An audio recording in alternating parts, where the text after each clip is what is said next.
Hello bachcho, let's read the question.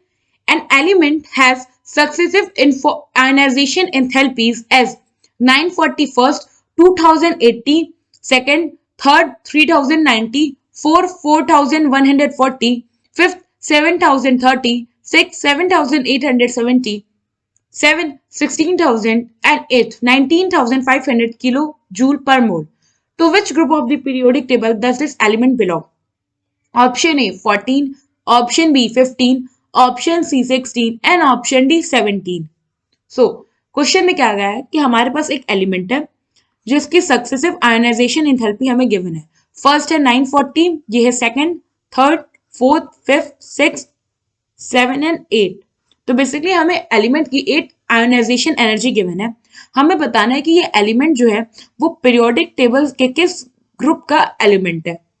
तो सबसे पहले तो हम देखें हमारे पास क्या क्या ग्रुप गिवन है। हमारे पास ग्रुप है 14,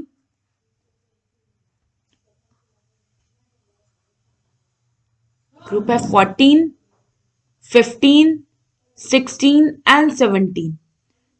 अब हम क्या करते हैं, हम इन्हें एक एक इनके ग्रुप मेंबर के एग्जांपल से समझते हैं। 14 में आया कार्बन, 15 में आया नाइट्रोजन, 16 में आया ऑक्सीजन और 17 में आया अपना फ्लोरीन।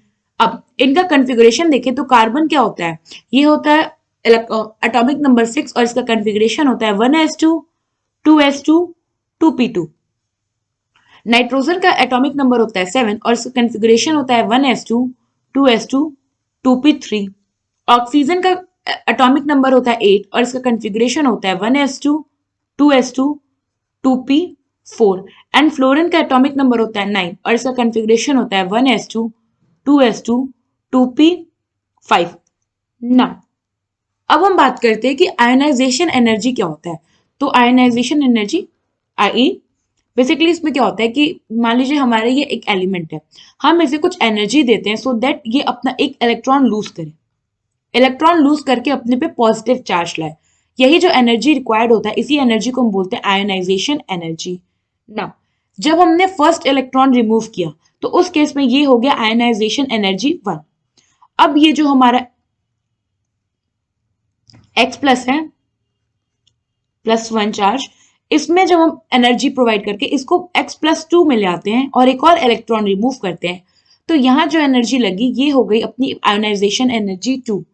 ऐसे ही अगर हम X+2 में एक और इलेक्ट्रॉन रिमूव कर दें ताकि ये सो दैट ये X+3 में आ जाए, तो यहाँ पे जो एनर्जी लगी वो हो गई हमारी आयोनाइजेशन एनर्जी 3। साइमल्टेनियसली ऐसा ही होता है ना।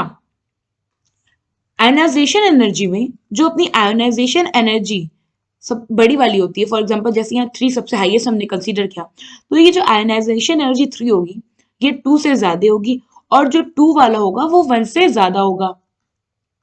ये होता है अपने आयोनाइजेशन एनर्जी का ट्रेंड। तो हमें पूछा है कि हमें बताना है कि इनमें से ये जो हमारे पास चारों ग्रुप है, इन चारों ग्रुप में से वो एलिमेंट किस ग्रुप का पार्ट होगा। तो ये पता करने के लिए हम क्या करेंगे कि जो आयोनाइजेशन एनर्जी है, जैसे कि हमारा I1, ये I2, I3, I4, I5, I6, I7 and I8, इनके बीच का डिफरेंस देखते हैं। तो अगर आप देखो तो I1, I2 इनके बीच का energy difference, I2, I3, I4, I5 और I5, I6, इनके बीच का जो एनर्जी डिफरेंस है वो नॉर्मल एनर्जी डिफरेंस है, ऐसे ज्यादा डिफरेंस नहीं है। अगर आप कंपेयर करो energy difference between I6 and I7, I6 में एनर्जी थी 7870 और वही I7 में हो गई 16,000। इसका मतलब क्या है कि जो अपना एलिमेंट होगा उसके आउटर मोस्ट सेल में 6 इलेक्ट्रॉन होंगे। क्यों? क्योंकि अगर हम आउटर मोस्ट शेल के इलेक्ट्रॉन रिमूव कर रहे हैं तो हमें कम एनर्जी देना पड़ा, बट जैसे ही हम इनर मोस्ट शेल के इलेक्ट्रॉन को, इनर शेल इलेक्ट्रॉन्स को रिमूव करेंगे तो क्या होगा, हमें ज्यादा एनर्जी देना पड़ेगा। सो यहाँ पे हो जाएगा कि the difference of energy,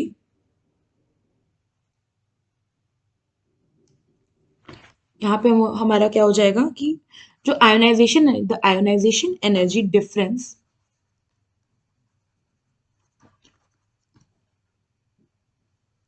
is more between 6 and seventh energies. अब इसके बीच का एनर्जी डिफरेंस बहुत ज्यादा है, so that it simplifies, so it contains 6 electron in the outermost shell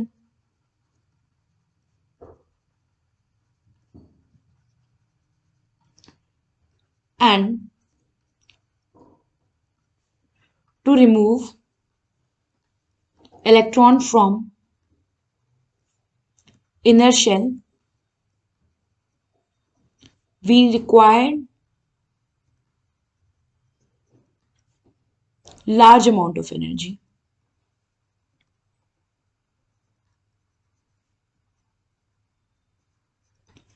So यहां से तो हमें ये पता चल गया कि हमारा जो एलिमेंट होगा उसके आउटर मोस्ट शेल में 6 इलेक्ट्रॉन्स होगा।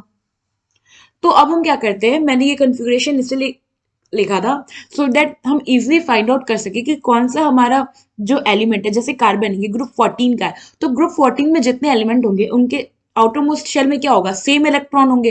तो हम पता कर लेते हैं कि किसमें आउटर मोस्ट शेल में 6 इलेक्ट्रॉन होंगे।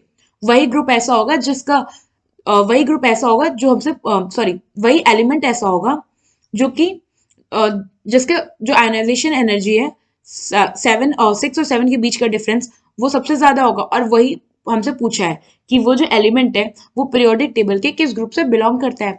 तो अब हम क्या करते हैं, स्टार्ट करते हैं ये देखना कि आउटर मोस्ट शेल में किसके में कितने इलेक्ट्रॉन है। सो आउटर मोस्ट शेल क्या हुआ कार्बन के केस में 2s एंड 2p, इसमें टोटल कितने हुए, सो यहाँ पे outermost shell electron. Carbon के केस में अगर आप देखो तो आउटर मोस्ट शेल है हमारा 2s एंड 2p, सो यहाँ पे कितने इलेक्ट्रॉन है 2 एंड 2 4, तो यहाँ पे आउटर मोस्ट शेल इलेक्ट्रॉन है 4। नाइट्रोजन के केस में आउटर मोस्ट शेल है 2s एंड 2p और टोटल इलेक्ट्रॉन हो गया 2 + 3 which is equal to 5। Oxygen के केस में आउटर मोस्ट शेल है 2s and 2p and total electron हो गया 2 + 4 which is equal to 6। And fluorine के केस में आउटर मोस्ट शेल है 2s एंड 2p और आउटर मोस्ट इलेक्ट्रॉन हो गया 2 + 5 which is equal to 7। Now हमारा कंक्लूजन क्या था कि जिस भी एलिमेंट के आउटर मोस्ट शेल में 6 इलेक्ट्रॉन होगा वही क्या होगा वही हमारा क्या होगा करेक्ट ऑप्शन होगा। तो यहाँ पे हमने देखा कि जो हमारा ऑक्सीजन है जिसके आउटर मोस्ट शेल में 6 इलेक्ट्रॉन है, और इसके बेसिस पे हमें क्या ये किस बेसिस पे आइडिया लिया था, क्योंकि आयनाइजेशन एनर्जी डिफरेंस I6 और I7 के बीच में बहुत ज्यादा थी और ऑक्सीजन बिलोंग करता है अपना ग्रुप 16 से। सो इट मीन्स कि ये जो अपना एलिमेंट है जिसके बारे में पूछा गया था, जिसके बारे में गिवन था आयोनाइजेशन एनर्जी, और पूछा गया था कि वो पीरियोडिक टेबल के किस ग्रुप से बिलोंग करता है। सो यहाँ पे हमारा ऑप्शन सी जो होगा वो करेक्ट ऑप्शन हो जाएगा। आई होप आपको क्वेश्चन समझ में आया होगा। Thank you.